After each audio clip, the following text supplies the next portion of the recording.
అందరికీ నమస్కారం. ఈరోజు చేయబోయే రెసిపీ చేపల పులుసు చేస్తున్నానండి. చేపల పులుసు ఎప్పుడు ఒకేలా కాకుండా ఇలా ట్రై చేయండి. చాలా టేస్టీగా చాలా బాగుంటుంది. దానికి కావలసిన పదార్థాలు: చేపలు, నేను 2 ఉల్లిపాయలు కట్ చేసి పెట్టుకున్నానండి. ముందుగా ఉల్లిపాయలు, పచ్చిమిరపకాయలు కూడా అవి కూడా దాంట్లో వేసుకోవాలి.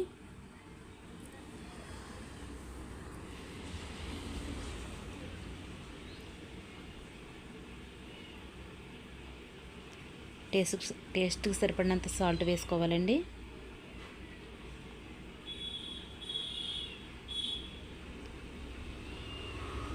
కారం,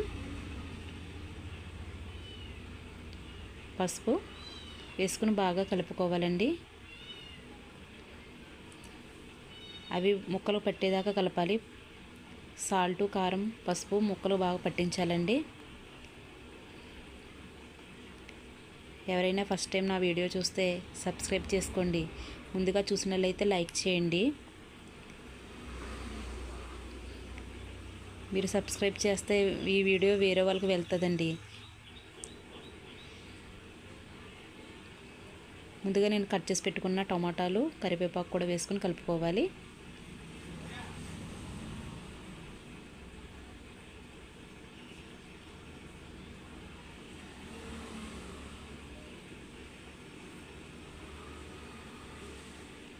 కర్రీకి సరిపడినంత ఆయిల్ వేసుకోవాలండి.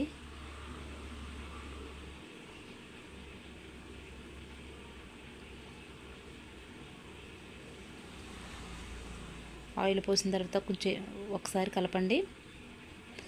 ముందుగా కడిగి పెట్టుకున్న చింతపండు, ఆ పులుసు కూడా దాంట్లో వేసుకోవాలి.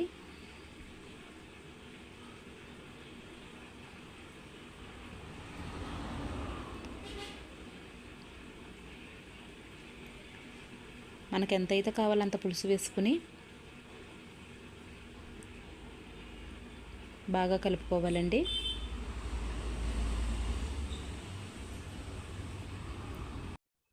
ఇలా బాగా కలిపి పెట్టుకున్న తర్వాత స్టవ్ ఆన్ చేసి స్టవ్ మీద పెట్టుకోవాలండి. పులుసు మరుగుతుండగా ఒకసారి అలా తిప్పుకోవాలి.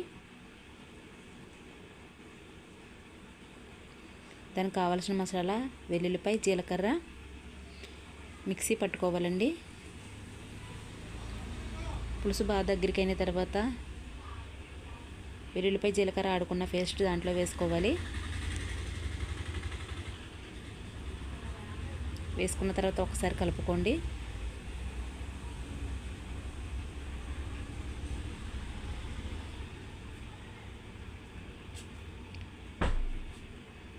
బాగా 20 నిమిషాలు ఉడికించిన తర్వాత